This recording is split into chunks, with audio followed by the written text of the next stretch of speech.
What's going on, everyone? Jeremy here from the Quartering. I hope you're having a wonderful day. I've got a couple news topics to hit today, as well as I will probably be live streaming here on YouTube later tonight to hang out with all of you and wrap up all the topics from this week, as there were many things to talk about. Not necessarily all the biggest topics, but interesting stuff nonetheless. So I hope that if you've got time, you'll check out the back catalog from this week. Now, China has been influencing Western video games more than I think we have noticed. In more ways than just physical graphic elements in the game. We see companies like Blizzard looking at the mobile market, particularly the Chinese mobile market, and shifting their development away from, in my opinion, serving the Western market. They are blinded by the mobile. Anyway, whether you agree with it or not, the gigantic market that is China, that continues to open itself a little more each month or year to Western video games. We've seen the removal of slot machines from video games and blood on the walls and things like that to appease the Chinese market, and then receiving huge backlash, that is the developers that do that, when they modify the games that people had already purchased to do that. But what I want to talk about is a brand new ban that is in place here with China that I think will continue to affect the way the West creates video games and will continue to negatively impact designers' creativity, because the interest or the temptation is always going to be that if this game can get in underneath the censorious, crazy government in China, then we can make significant cash. I want to, just look at the example that Blizzard announces Diablo Immortal. Okay, or, everyone in the room was hoping to hear about Diablo 3, but what do they talk about? A mobile game. And of course, they were rightfully booed, and their audience felt betrayed. The fandom felt betrayed. And you can't tell me that you're not diverting some of your best minds to also work on these mobile games. So it leaves me questioning if we're still getting the best product that we could have before, as more developers continue to be distracted by the Red Menace. If we look at this dropped a couple of days ago, China fully bans depictions of blood and the use of the word kill in video games. This is a slow erosion. Okay, what you're going to start to see, and you might say, oh, Jeremy, you're just being, is it that big of a deal? Yes, it is that big of a deal, because each time you bend the knee to, by the way, a government that treats its people like prisoners, all right? If you keep bending the knee to them in exchange for money, I lose a lot of respect for you. And as we see more developers take advantage of this and remove things from games, or just change the experience that their Western audience would have had in order to get under the censorious rules of China, it's going to be bad. And it's going to start with, it was slot machines, then it was blood. Now it's all depictions of blood. You can't say the word kill, so what are we're gonna have to replace it with something else? The list of things that China prohibits from video games is increasing every day. This article from Niche Gamer, which is an excellent website as well, the Chinese government has introduced new laws banning what can be depicted in video games with sold in the country. By the way, this is a government that has a form of social credit score based on your activities on social media. But the sickening thing is, our companies here, the corporations here, don't care about that. They just care about all the gobs and gobs of money that they're going to make with companies like Tencent. Previously, any depiction of blood, gore, or dismembered human body parts were banned. In addition, skeletons and zombies were also banned, as it considered dishonoring the dead and ancestors. Is that why, though? They had been workaround in the past by changing the color of blood to something other than red, reworking skeletons and zombies into other kinds of monsters. Now the ban has become much stricter via report of Gama Sutra.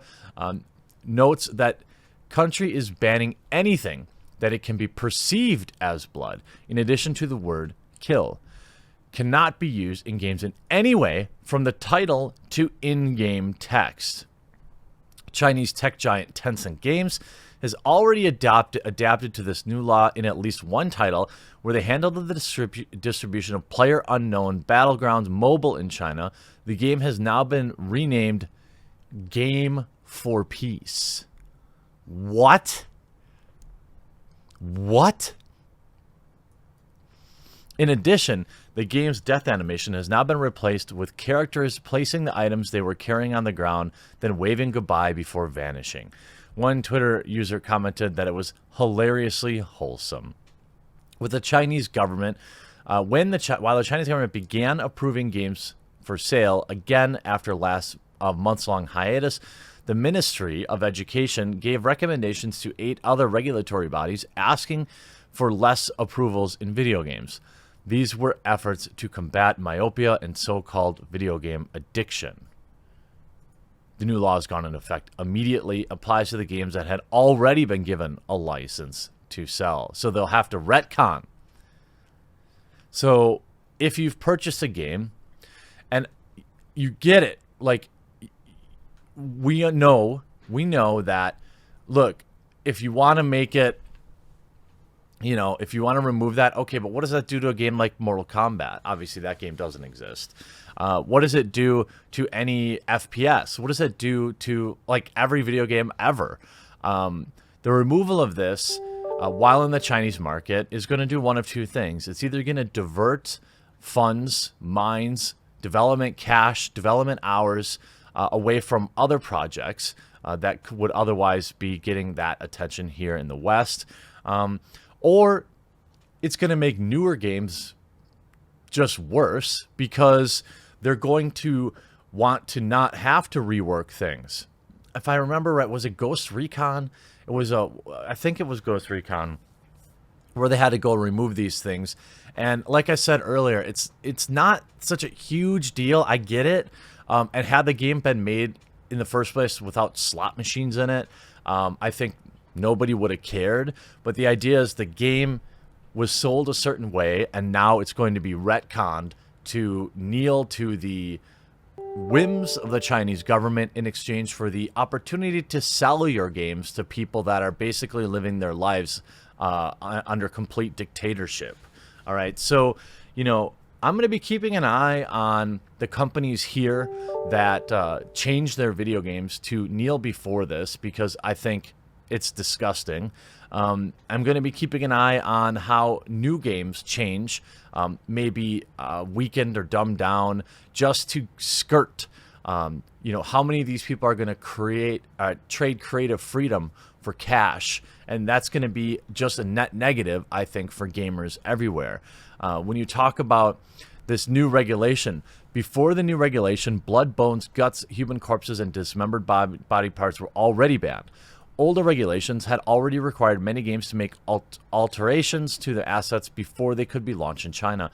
However, when it came to in-game blood, developers devised all sorts of clever ways to get around it, including changing the color from red to blue to black to white, or many other games pulled off getting a license in China with these techniques. Now, the new regulations have been passed. Blood and anything players might perceive as that is definitively forbidden. No more workarounds. As far as we know, the law takes effect immediately. With this new set of regulations, China also banned the word kill in these games, of course.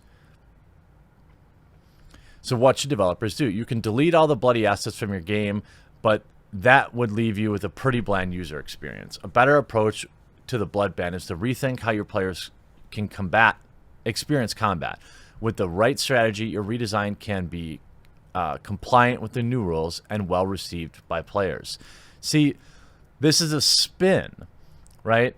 As a developer, oh, you can just change it different, animate this differently. Go old school and use comic book style combat feedback. This is all diminishing the experience that you would be giving to your loyal customers here just to get around it, to get into China. This is disgusting. All right, this is you trading your values and artistic freedoms for money. It's pathetic. Use surrogate specials, toggle visuals on and off. Get inspiration from kid-friendly games. Make no mistake about it, our AAA developers here in the United States will be doing this stuff, betraying their customers, and they'll just say, well, you know, it's just we're modernizing it. We're just modernizing it to get with the modern times. But what they really mean is we're greedy, soulless hacks, and all we want is that sweet China cash. I hope you were entertained by this video, thoughtful, or you had some thoughts about us. I'm looking forward to read the comments down in the comment section down below. Definitely thank you to everyone who remembers to like it and share it. It helps the channel a ton. We'll talk to you again real soon.